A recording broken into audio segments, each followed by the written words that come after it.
nisce loro, e son loro torce, e shuat boloro, e son loro torce.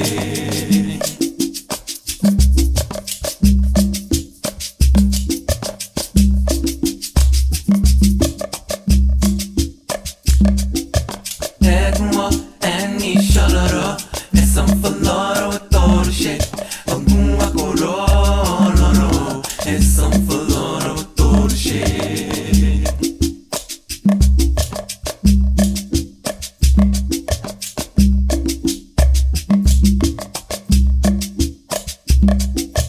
Egmo e nisce loro, e son loro torce,